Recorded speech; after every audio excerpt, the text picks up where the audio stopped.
What is the number one thing that traps women in toxic relationships, and what can we do to finally take our power back? This is where our boundaries, right, our preferences, our limits, and our deal breakers, we need to be really clear about what they are. Sometimes I just put my hand up and go, no possibility. And your whole body says it. Because a lot of times when someone is wanting to control you, we're talking about categories of boundaries. So there's 5 categories of boundaries. So you have your physical boundaries, which also sort of encompass sexual boundaries as like a subcategory. You have emotional boundaries, mental boundaries, material boundaries, right? That's like your things. And so we need healthy boundaries in all of those areas of life. So if your physical boundaries are disordered, right? And someone is touching you in a way that you don't like, or someone is coercing you to be sexual when you don't want to be, even if you're married, right? Consent is a real thing. Like you don't owe anybody sex, even if you're married, if you don't want to. And I think that sometimes people feel like they do, but according to me, I do not think you do. I feel like it's okay to not want to or to have a headache, and it's also okay for them, right? In a mutual relationship, we have sex when we both want to. And hey, sometimes we like phone it in and you have sex when you don't really feel like it, but that's not the same as somebody coercing you to have sex. So having healthy boundaries. And even if you're dating, right, what would a healthy sexual boundary sound like if you're about to have sex with someone is saying, hey, do you have a condom? Because if not, I do, because I don't have unprotected sex. Like that's a healthy sexual boundary. Someone trying to convince you to have unprotected sex if you guys have not been tested, or if you just don't. Maybe that's your policy, you just don't. That is a boundary violation right there. Physical boundaries, your body, right? What is your biggest physical boundary is your body itself. So if someone is putting their hand on your shoulder, rubbing your back, standing too close to you, those are all physical boundary violations that person might not realize. Right? So it's our job to say, hey, Bob, can you step back a little bit? You're a little too close for my comfort. And if Bob is offended, who the hell cares? Like a lot of times we will physically, if somebody is a close talker, we will physically take a step just naturally. We're trying to put distance so that we have more of a buffer of our comfort zone. And if that person steps forward, we can do it with humor. You can be like, back it up, pal, you're too close. There's a way to do it. But your comfort matters, right? You have a right to whatever your preference is. Maybe you're a handshaker and not a hugger. That's your right. That preference matters, but it's you have to negotiate for that preference. Don't just go along with it because the other person wants a hug. You can stick your hand right out. Someone goes in for a hug and you can be like, hey, more of a shaker. You could just be funny. You could be a little tongue in cheek. With your emotional boundaries, this is where codependency comes in. This is where manipulation comes in. It's knowing that you are responsible for your feelings and that you're not responsible for other people's feelings. So when you have healthy emotional boundaries, you won't be guilted, even when people try to guilt you for their feelings, because you know that their feelings are their side of the street. And you can say, hey, I understand you don't like that choice that I made. And I love you, and I'm sorry that you don't like it. And that's still my choice. Like there's a loving way, right? That we can stand our ground and not be manipulated emotionally. When we have healthy emotional boundaries, we're good to not take it on. So if someone is trying to guilt you, you can simply say, I'm sorry you feel that way, and I'm not taking that on. That was your choice. Those are your feelings. I have faith. You're going to work it out. Okay, that sounds really harsh. I love it, but it does sound harsh. How would you say it in a jokingly way? Because this is the thing. Sometimes I have to say things harsh because I want to be very clear. And other times, out of my own anxiety, out of my own insecurity, I try, to your point, make a bit of a joke of it because I don't want it to seem harsh. Yeah. So I love the harshness. I freaking love it. But if that other people are just like, oh my God, Terri, I wish I had the confidence to say that, but they don't. Yeah. How else could somebody say that? You can say it kind of funny. You can say, I love you, and that is definitely a you thing. That's a you thing. That's actually not a me thing, right? Meaning, that, yeah. I'm not taking it on. That's you. If we're talking about mental boundaries, right, this is like knowing your opinions, knowing what you think about things, and being able to hold on to those, even if you're talking to people who disagree. So it's being able to not make other people wrong, not let them make you wrong either, though, right? And sometimes what it means, especially in family systems, especially if it comes to politics or vaxxing and not vaxxing and all of that, sometimes it really just means having the strength to say, hey, Uncle Bob, we're going to agree to disagree. Because sometimes it's futile, it's pointless, right, to try to change someone's mind. And if it's extended family who I see once every 2 years, I don't even want it. I don't even care. I'm just not having this conversation. And that's where the boundary is, where it's like, I'm not doing this. So it's having the ability to also step out of a conversation that you don't want to have, even if your Uncle Bob is trying to be really provocative politically. And you're like, I'm not doing this at the family reunion that we do every other year. I don't care. So, and if he won't stop, you can say, hey, if you don't stop, I'm walking away from this conversation, Uncle Bob. If you keep talking, you're like, this is me walking. This is me walking, going to get some salad. Again, we don't have to have like a massive fight with Uncle Bob because it's not worth it. How do you know when to walk away though? When to call them on their passive aggressiveness? Because sometimes it's going to be passive aggressive, especially with family dynamics. It's very freaking snide. How do you know when to walk away, call them on the passive aggressiveness, or be very gracious but still set a boundary? Well, you're setting a boundary either way, right? Think about it, because walking away is a boundary too. Yeah. So it depends. Using humor, you'd be like, oh, I see what you did there, Uncle Bob. I got you, but I'm not taking the bait. Again, keeping it a little lighter, right? Even though he's trying to provoke you. Or if it's something really offensive, if misogynistic comments, anti-gay stuff, like something that you just feel, if it's straight up racist, I don't think I'd have the ability to like make it light personally. I'd have to be like, not a chance, no. Sometimes I just say no. Sometimes I just put my hand up and go, no. And there's something very powerful about really giving that eye contact to someone and your body language. That has stopped more than one racist in my family in their tracks. Me just going, not a chance, no way, no. And they're like, oh, she said no. Yes, she did. But they're all kind of scared of me down deep. So that's enough to get that conversation going in a different direction where you're like, no possibility. And your whole body says it. And again, I didn't even have to say the words. This guy knew exactly what I was saying no to, but I was physically saying stop. And he did.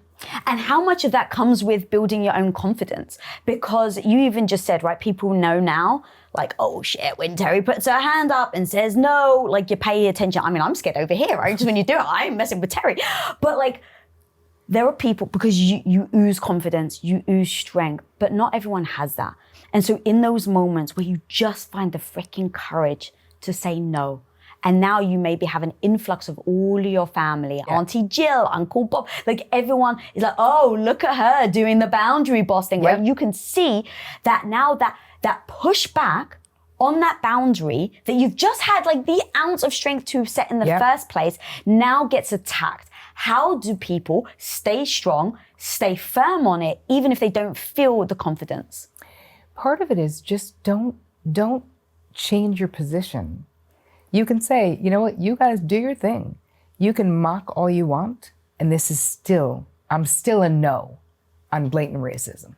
I'm still a no all day long on that. So feel free, yak it up, laugh it up, mock it up, and that doesn't change. That I'm still here, and I'm still a hard no. All right, everyone at home has that word, I'm still here, and it's a hard no. Yeah, man. Yeah, freaking love that. It feels good when you can stand, and it's hard to do it. But I think at least what you find, and I know you probably have found this in your own evolution, and I have, is that the more we do it, the easier it gets. And the more people do know that you've changed. And when people say to me and my family in the beginning of my, late 20s, early 30s, when I was changing, they were like, oh, you've changed. And I'm like, thank you for noticing. I have. I've been spending a lot of money in therapy and I have changed. And I'm going to keep changing. That's called evolution. And I want to change. But in the beginning, of course, they feel threatened. So, I limit my time with people who can't deal with me being who I am. And I also make allowances for family members that I wouldn't for other people because I do love them and it's important to my mother and whatever, so we all have our reasons as to how we do it, but you can stand your ground. You can do it with humor. You can do it by being tough. You can do it by removing yourself. You could even leave if they were all like, oh, look at her. And you're like, yeah, now you look at this boundary boss, walk away. What? Look at my butt. Here we go. Like I would use any kind of humor that I could in those moments, but that didn't abandon myself. I was still not going to get into it with him. I was still not going to allow it to pass. But humor does help, I think, quite a bit. And then I also love that you say, question the questioner's question. Yes. So that work is Kasia Urbaniak's original work. She's a power dynamic expert that I have used for many years, where if somebody is getting intrusive, because now, again, this is a control thing. If someone is asking you intrusive questions, whether family of origin in particular can be very much this way, where they're like, why don't you have kids? So why don't you eat wheat? Why don't you eat gluten? Whatever. Where's the person you brought last year? Or whatever the thing is that they're asking you. Why you gained weight? Like people will just say the most messed up crap, right? You're like, oh my God, so nervy. The theory in this strategy is that instead of getting reactive, being offended, taking the bait, this is the opposite of taking the bait, this strategy where you say, why would you ask me that? Now, if it's someone not in your family, I find that strangers and acquaintances immediately are like, ooh, they understand. I just asked an inappropriate question, or she feels offended by it. And really, I'm actually asking them, why would you ask me that? Or another version is, why would you want to know that? And now what we're doing is this is the power dynamic where we flipped it. Now it's on them to explain why they wanted to know why you gained weight. Oh, because I'm morbidly curious? Because I'm nosy? Like, what are you going to say? Yeah, there's no answer. There's no good answer. But a lot of times I'll find that people will take that and say, oh, I'm sorry. Was that too much? And I'd be like, yeah. And if it's family and they're very intrusive, they may say, I'm just concerned. I just love you. I'm just wondering why I can't ask questions. No, not that question, because I'm not interested in answering that question. Now, we don't even usually have to get to that, though. If you question the questioner's question, as Kasia would say, you now don't even have to get to it. You're not answering the question. You have flipped the spotlight back onto them and the question. And a lot of times, that's the end of it. I would say most of the times. For me, it works like a charm for people to want to talk about something else, which is just fine. Dude, that's so freaking strong. As you start to flip that power dynamic, which I think is really strong, it makes you, takes back the control of the conversation. It doesn't put you on the defensive. In moments like that, where maybe you can ask that person the question back, very typically, or sometimes, you can see people starting to play the mind game, where it's like, oh, but now you're sensitive. And now, so like the flip-flop of the conversation and the power dynamic ends up getting very tricky. In those situations, how do you maintain the power? Well, the most important aspect of that whole thing, if we're talking about intrusive questions, is do not give them the answer. That's the thing, is don't share information about yourself that is close to your most tender heart with someone who you don't want to.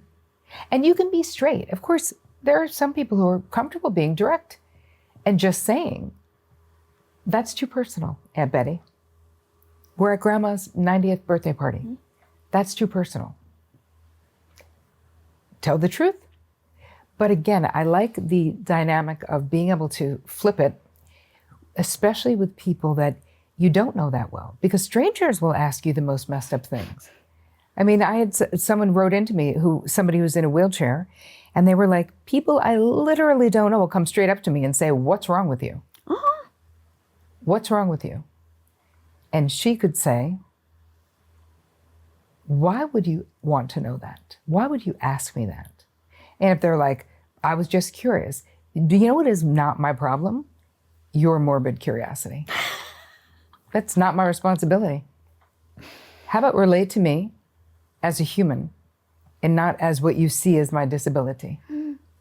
Like, just wow, who are these people? But they're out there. Yeah, dude, okay, I really love this. Okay, so setting that boundary, I've also then heard you talk about boundary offenders and boundary destroyers. And so the thing that I think a lot of people, now that you've set up the stage of like, this is how we set the boundaries, these are the different types of boundaries, how do you address someone where you think you've set the boundary, you guys are aligned, and then a month down the line, 2 months down the line, they then repeat the offense that you thought you had squashed months before? Well, first of all, you have to remind them. You have to say, hey, we had this conversation in April, and you committed to letting me know you were going to be late by texting. And now you haven't done that. So has something changed for you? No, I just forgot. Okay, but this was a problem for us. It actually got to a peak moment in April. So I really don't want that to happen again. So if it does happen again, and then again, we have to attach, if it's a repeat offender, there's got to be some kind of consequence. And I'm not talking about an ultimatum per se, right? When we hear the word ultimatum and we're like, does that mean if someone doesn't do what I want, I'm going to end every relationship? It's not that. But there are appropriate consequences for boundary violations. So if you're going to use, I had an example that I gave in the book, which was a true example of my sister using the key to my apartment to come borrow clothes without telling me. So then I'd be like ripping my hair out trying to find something because I'm traveling and I needed it and it wasn't there and I didn't know it was at her apartment. And finally, it got to a point where I said to her, listen, if this happens again, I'm taking back your key and we can no longer share clothes. And I don't want to do that. It's such a bummer. So I don't get why you can't get on board with asking my permission. Listen, I know we share a lot of clothes, but I always ask you, and I want the same consideration. And after I put that consequence in place, she did. It never happened again where she didn't ask me, but it felt a little extra to do it, or a little dramatic. But I was really upset and hurt and felt so unimportant. And so she thought she could just shop in my closet. And I was like, that's just not the way I want to be treated. But by adding that consequence, she stopped doing it. So I feel like as human beings, all of us, we're motivated a little bit by pain. There's got to be a little bit of loss. This is a motivator for human beings. It's not that you're like an idiot. It wasn't that she was being a jerk. She was being inconsiderate. We're so close. She feels like what's mine is hers, what's hers is mine. And that's the material boundary that you said? That's the material boundary, exactly. That is the material boundary. And it was my right to want to know if she was in my apartment, because it also made me paranoid. Because I'd come home and if something was moved, I'm very sensitive and I'd be like, was someone in here? And then I'd ask her and she'd be like, oh yeah, I came and I returned your thing. I'm like, tell me when you're coming to my apartment. I don't want to come in and not know. And that's my preference, which is my right and is my boundary, because it's my apartment. And an appropriate consequence would be, if she were to continue doing it, to take back the key. And then we both lose. Because then instead of having double the closet, we have half the closet, right? We can't share clothes anymore. And did you do an escalation process? Because you even just said, So what did that process look like? Well, it looked like 3 or 4 times of me saying, Kathy, you got to tell me when you come over. We've already had this conversation. I was looking for that shawl. Now I know you have it. Now I'm not going to have time to get it from you before the thing I have tomorrow. This is all an inconvenience for me, right? all right, no, I'll be better. I'll be better. So there were 3 or 4 incidences where I was like, dude, this is the 4th time. This is the last time. Like, I'm done. And that's when I put the consequence in place. And she finally got it. And I was like, listen, this is not about me trying to control you. Your lack of consideration for me is really making me feel unimportant to you. And she's really my best friend. I mean, she still is. It's like, it was really hurting my feelings, but also I felt a boundary violation was happening. And that it was my right to put a stipulation in place. And then she was able to follow it after that. And now how is your relationship because you put that boundary in place? Great. And I mean, now we live near each other in the country. Like, neither one of us lives in the city anymore. But we have an understanding that I think is partly based on both boundaries that both of us have been healthy enough to put into place, where asking permission, asking for consent for things, we still do. She doesn't just come to my house now. I don't just go to her house. We make plans. There's a certain amount of respect that you gain. But because when we were younger, we were more codependent and more enmeshed, that it was a little bit harder to make that first one. But it all ends up establishing a foundation of a healthier relationship. Yeah, and that's really the final point that I am really glad that you made, because it's super important. So many people think of boundaries as being a wall, like, hey, stay away. But actually, to that beautiful example of your sister, in her violating violating your space by you setting a boundary, by you articulating it, communicating it, repeating it, then getting in line and now being like really on the same page, has actually now brought you guys together. And so in everything we've been talking about, in all the amazing tips and stuff that you've given us, it is all in order for us to be able to have beautiful relationships with people, or to say they shouldn't be in my life because they no longer serve me and my mindset or my emotional state. Yes. And that's exactly what boundaries do. They are, without a doubt, the most profound bridges to deeper intimacy instead of blocks. And I think that the myth is that boundaries are blocks. And the truth is that they are the best bridges to your best relationships that you will ever find. Maybe you go to bed at night just dismissing your dreams and saying, no, my life is just fine. But Mahoma, do you actually want to live a fine life? Or do you actually want to wake up every day with utter ferocity and go after that dream or that desire that you absolutely have and you deserve? I wrote the book that gives you the 11 lessons on how on earth you take action even when you don't feel good enough, even when you don't feel you have the confidence. Because I was stuck there, I know how you feel, but I also know how to get out. So go grab my book on paperback, Radical Confidence, that can literally teach you the blueprint that you need in order to snap out of that word just fine. You deserve more. And with this book, you can go out and actually deliver on that step by step every single day, even when that voice in your head is telling you you're no good. Don't listen to it. Grab my book and every day take that one step closer towards that vision of the life that you want. Go to radicalconfidence.com right now and stop dismissing your life as just fine. If somebody right now is listening and they find themselves potentially in an abusive relationship with someone toxic, I'd love to discuss how we identify whether they are in an abusive relationship, and then what types of boundaries that they can set, and then how to set the boundaries, because you are the freaking boundary boss. Let's start with being intrusive around your privacy. So let's say someone grabbing your phone, reading your text messages without your permission, without your consent, reading your emails, checking up on you. That is a violation of a boundary of privacy.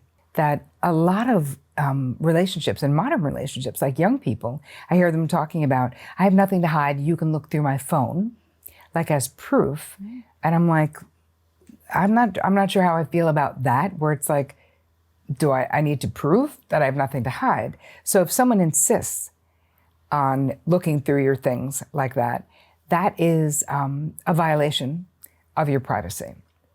So this could be because they've had bad experiences in the past. It doesn't justify the behavior, but like if we're trying to think about like what would create this, maybe they had someone who cheated on them in the past. Maybe it's just a culture that is very possessive and just feels like they have a right. If we're going out, I have a right to know everything that's happening in your life. And my thought is you can have a conversation and put the boundary up very simply in saying, I don't want you just going through my phone. There's such a lack of trust in that action. And I have not done anything to give you any reason not to trust me. So if you feel this way from your past experiences, we can talk about it, but that's not me, especially if it's not you. You know what I mean? If you haven't, because it's almost like the sins of the past, you're paying for them in your present relationship. So that's one thing to be aware of is privacy. Does someone feel like they have a right to be in on every conversation? I have therapy clients who will tell me that their partner insists that they reveal everything that they talked about in the session. Oh, God.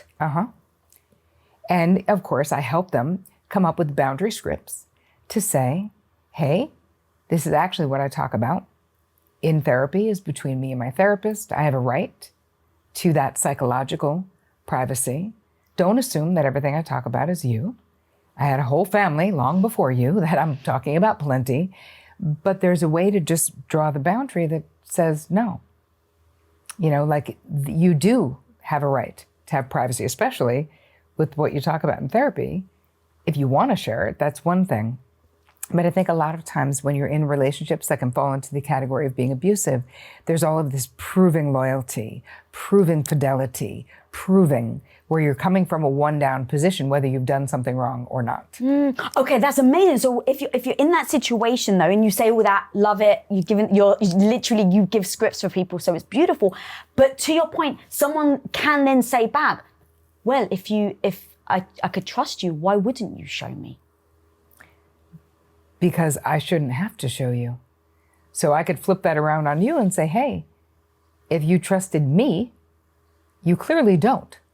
I've given you no reason not to trust me. And what I want us to do is build trust, as opposed to when you're interrogating my emails and going through everything in my phone, what you're saying every time you do that is that you don't trust me.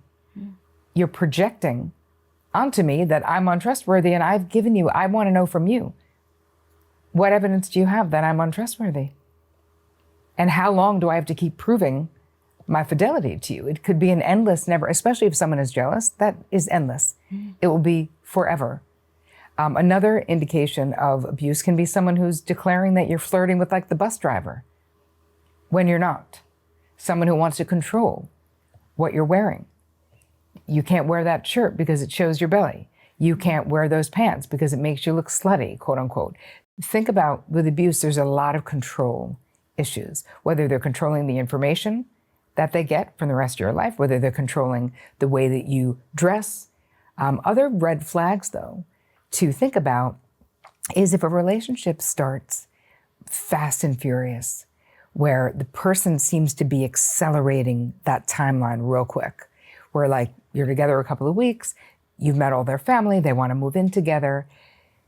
I always feel like if something is good, it'll be good in 6 weeks from now.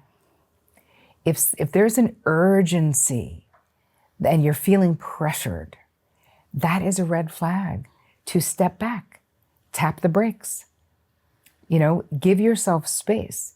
Allow yourself to think, because a lot of times when someone is wanting to control you, it's almost like there's an overwhelm. And this is also where love bombing can come in, which really is a very well-known manipulation tactic where someone is just overwhelming you. It's almost like shock and awe with gifts and love and trips and amazing, and sex is amazing and everything is amazing. But what they're doing is they're sort of getting you under their spell. And then all of that goodness, if it's an abusive relationship or a toxic relationship, most of that goodness is going to stop because now you're caught. Now you're in the web. And now it gets difficult. And now there's more control exerted and more verbal abuse and more, like it gets real negative. And the problem, if you're a person who's been love bombed, is that it's so hard to forget how amazing it was. It's like a drug when someone love bombs you because you just can't believe it yourself. So I always say to my therapy clients, if something feels too good to be true, it most likely is. So let's slow down. Because if it's good, it'll be good in 6 weeks from now, 6 months from now. There is no urgency. But if someone is manufacturing urgency, I would look at it as a red flag of something that you might want to tap the brakes. I love that tactic, because that was going to be my follow-up question, because if you feel insecure, if you don't have a way to validate yourself, in moments like this, it can feel beautiful. It can feel so good and intoxicating. And the praise or the accolades that person gives you, the lavishing, you find like, oh my God, finally it's here, right? And so the doubt sometimes can break the spell. So sometimes you almost push out the doubt so that you feel the joy that is the love bombing. But to your point, it can then end badly. So having that slow stepping stone of if it's here today, it will be here tomorrow, is a great way. How do you communicate that with somebody? Because I assume you don't want to necessarily deflate someone and say, hey, it's too much, back off. Or do you? No, I think that there's a very loving way, especially if you're enjoying the person and you like them, there's a loving way to say, hey, you know what, I'm actually going to see my friends this week because we've seen each other every night for 15 days. And I look forward to seeing you over the weekend. I want to tap the brakes a little bit. It feels like a lot, even though I'm thoroughly enjoying it. But I want to take our time to really get to know each other. And what you're going to see is if the person is healthy, even if they're a little offended, like, oh, that kind of bums me out. But if they don't freak out about you tapping the brakes, they may just be really excited about you and you're excited about them and you still tap the brakes. That's a boundary. You keep the brakes tapped a bit, still see your friends, still do your life. Don't just get all swept up in this relationship. If the person is more controlling, more demanding, more toxic, more abusive, they're going to have a very visceral and amplified negative response to you tapping the brakes. And that is your cue. If they freak out and make you feel terrible and call you names, that's your cue that is abusive. And you can probably look forward to more of the same. So usually that's still the beginning of the relationship. That might want to be your big red flag to get out. Yeah. It's kind of scary though, because what you said, Lisa, is very true, that we get caught up. It feels so good. You don't want the fantasy to end. But if we get caught in a cycle of abuse that starts with love bombing and then ends with being discarded and being degraded, like, you don't want that either. So be aware that slow and steady, and it really does kind of win the love race, in that if it's good now, it'll be good later. You don't have to, anytime a client is like, I'm not ready to get engaged, I don't want to get married, but I know that he's looking at rings and whatever, and then someone pops the question, even though they know that person isn't ready, that's manipulation to me. Like, do not unknowingly, listen, I'm a therapist, right? So I feel like anyone popping the question after you've said you're not ready because they think you can't say no, that's a grand gesture that is hiding a manipulation technique to me. If your gut says, I'm not ready, you're not ready. Trust your gut, even though it's hard, right? But whenever I watch on TV or even on social media where people, these massive grand gestures, they'd take someone in a helicopter, they'd have their families flown in, they'd do all of these things. I mean, how is that person gonna say no? That's a lot of pressure to put on someone. And if you're ready for that and you've talked about that, that's a beautiful thing. But I'm talking about a relationship where it's fast and furious and they really just want to get you. They want to get you. They're manipulating you to say yes. That is not love, right? That's manipulation. Yeah, and then even just thinking through, if you've already said no, but now you have this moment of grandiosity where someone's making this big grand gesture, you have your parents, your friends, your family, and then everything you've carried with you from your belief system and what you've been told in society, right? Oh, I'm 30, maybe I should get married. Well, I've been dating this guy for a long time. Oh, well, I'm getting older. If I want kids, I better have it soon. Like, there's so much that comes with the pressure. And so then this added pressure, like you basically, it's like the a big trap. Right. It's like a done deal too, because everyone's like, this is amazing. But if your gut says this is not amazing, it's not amazing. And that's what we have to go with. Other things that you can look out for is if you have a cycle where the person is mad at you, they're blaming you, you're fighting, you're crying, you don't understand, and then they forgive you. So there's like the fighting and the making up, the fighting and the making up, but it almost feels like the fighting is them accusing you of things, blaming you for everything. You don't understand why they always seem to be mad at you. That's a red flag, right? Because that cycle, that up and down, that unstable, right? There's an erratic pattern to someone who's always mad, but then making up, mad, making up. It's really hard to develop a healthy relationship when all you're doing is putting out fires, right? It's really hard. So be aware of that. Be very aware if someone threatens to harm themselves if you leave them or harm you. That is very terrifying, and that is obviously very abusive. And you want to be very careful, especially if someone has been physical with you, or if you think they're capable, or if they own guns. If you are in a relationship, even if it's not that long, and if they have threatened that, you want to be very mindful about, and you want to leave, you're going to have a secret plan to leave. Do not reveal your cards. Get other people involved. Tell people that you trust. Leave when they're not there. Like, do everything you must to protect yourself physically. Because if you believe that someone is capable of violence, that's something we must take very, very seriously. But even if they're just threatening, if you do this, I'm going to cut myself. That is abusive to you, of course, because it's terrifying and because you don't want them to harm themselves. But they're manipulating you to stay through exploiting your good heart, right? And so that is a major red flag. And on that note, I had a guest, Bozoma St. John, on, and she was talking to me about an abusive relationship that she was in, and the same thing, it was up and down, there was a lot of threats, you can't leave me, I'm going to hurt myself. And it turns out one night he threatens her, she goes out with her friends because it was a manipulation tactic, and she comes back and he actually took his life. Yep.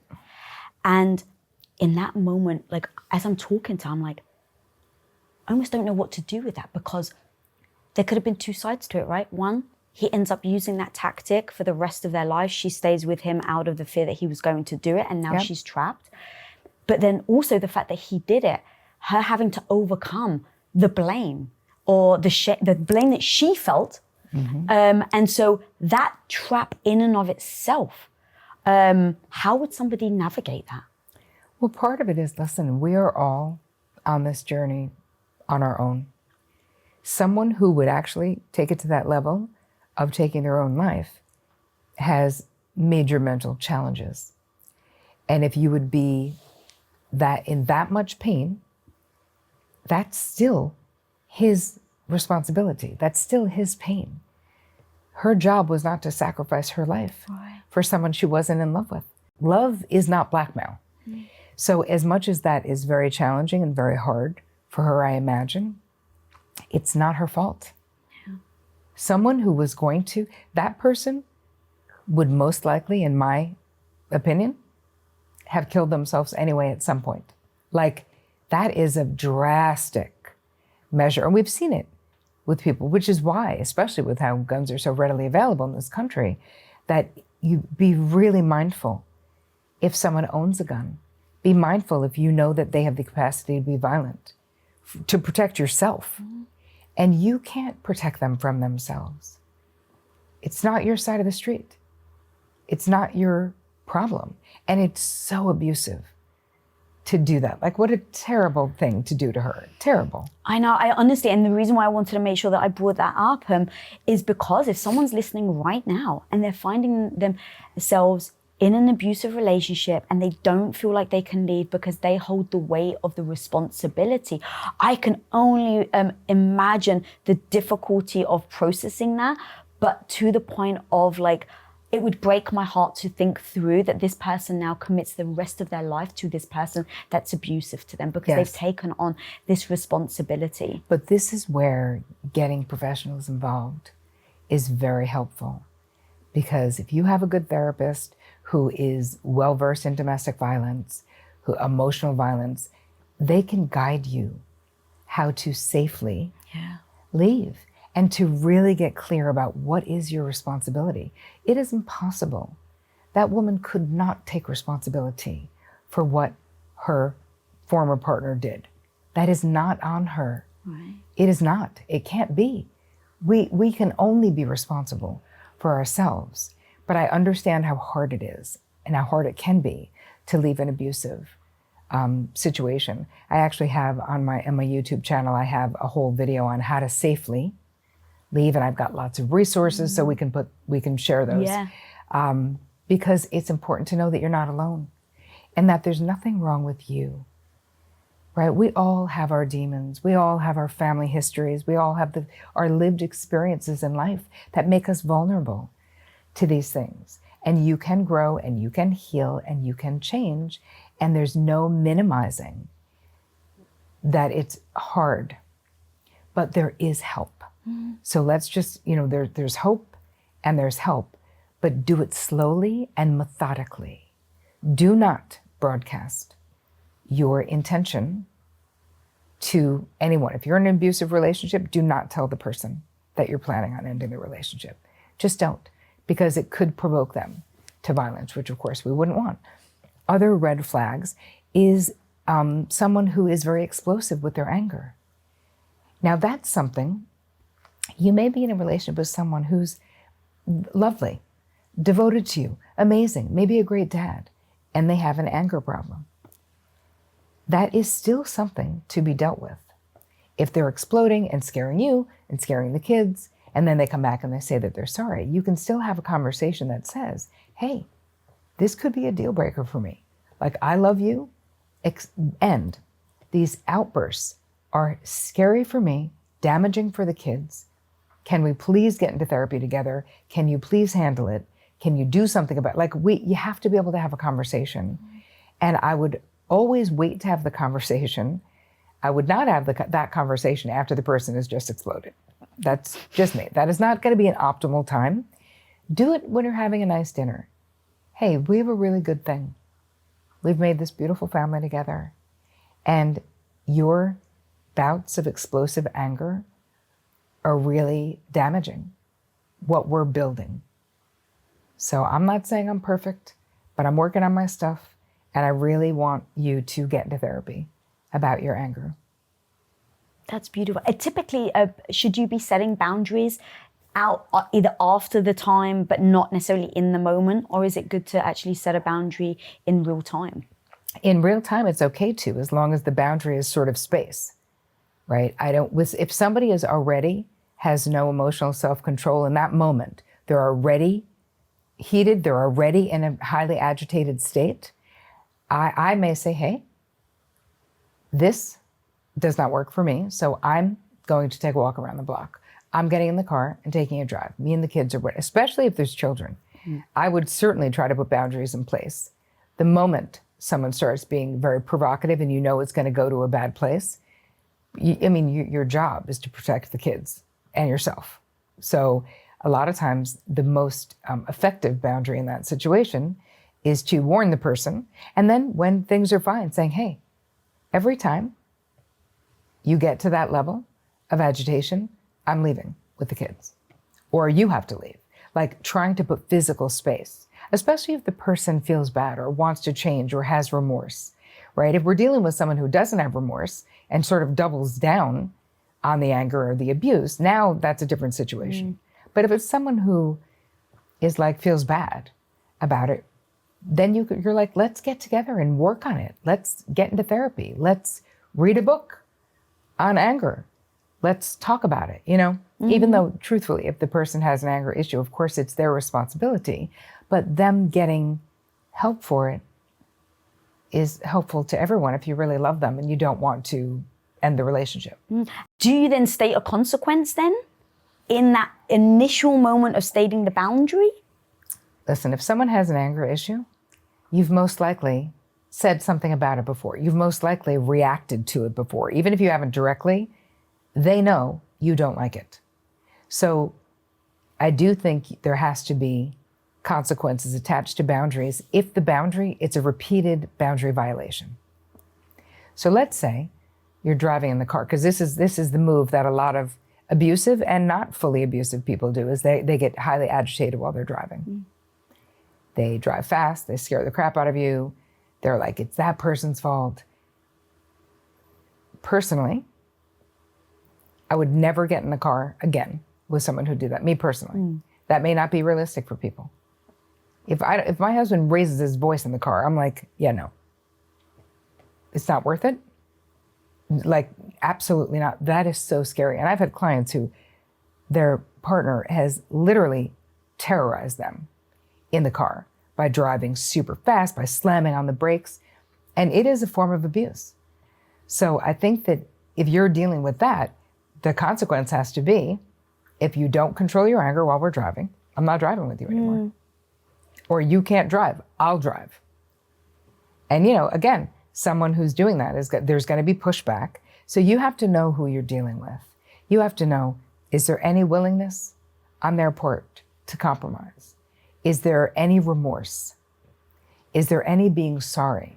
Because if there's a willingness and if there's some remorse, there's real remorse, meaning it's not an apology. Because a lot of abusive cycles are like, the abuse happens, the I'm sorry, the winning you back, and then the abuse happens again. So there is a cycle of abuse where, what do we talk about with apologies, right? The only apology, in my thought, is changed behavior, right? You can be sorry, and exactly what I know you would say about that is, and now what are you going to do about it? What are you going to do differently about it? And this is where our boundaries, right? Our preferences, our limits, and our deal breakers, we need to be really clear about what they are. And if you set a consequence, you've got to be willing to follow through on the consequence, which is why it's important to really think about. I feel like if someone is terrorizing you in a car, it is an appropriate consequence to say, if it doesn't stop, if it happens one more time, I'm not driving with you, or I'm only driving. And you can be the passenger, because we're to the point where, no. Because here's the thing, if someone is doing that to you, they will eventually do it to your kids if you have children, right?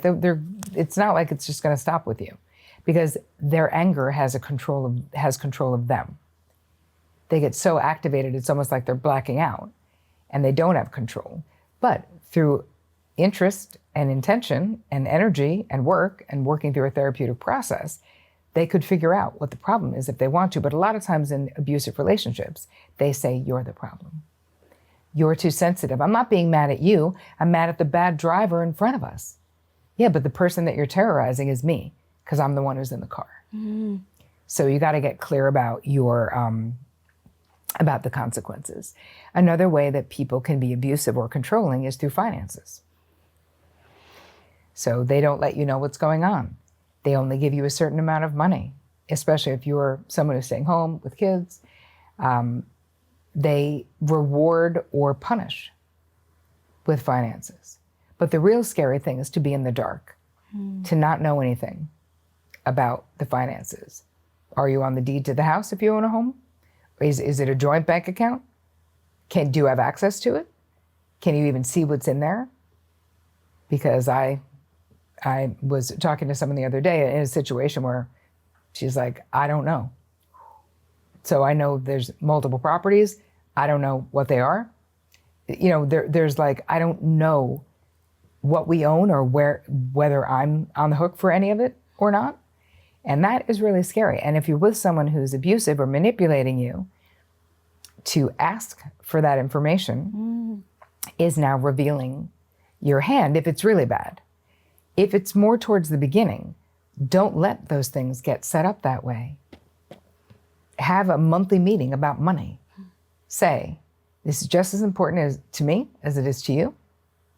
And I want to know. If you get abducted by aliens, I need to know.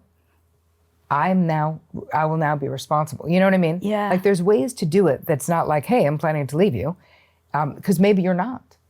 And maybe if you get this information sooner, right, you won't be manipulated by money. Because a lot of times that can also be learned behavior, right? Maybe that person was manipulated by money, which is not an excuse for the behavior, but it's just a lot of times there's reasons why they're acting the way they are. But you want to be a full partner in a relationship, and that means not being manipulated by money from that person. Boom. Mic drop, homie. Where can people find you, your amazing book, and all the content you're putting out? You can go to terricole.com. You can find me on Instagram. I've got my own podcast that you've been on called The Terri Cole Show for the last 7 years. I've got courses on boundaries and all kinds of things. So come on over. If you want to learn the psychological tricks to reading anyone and spotting a liar, then click here right now. This former interrogator for the Department of Defense Elite Polygraph Unit is now using her experience and training to demonstrate in her new book, Becoming Bulletproof, how we can protect ourselves.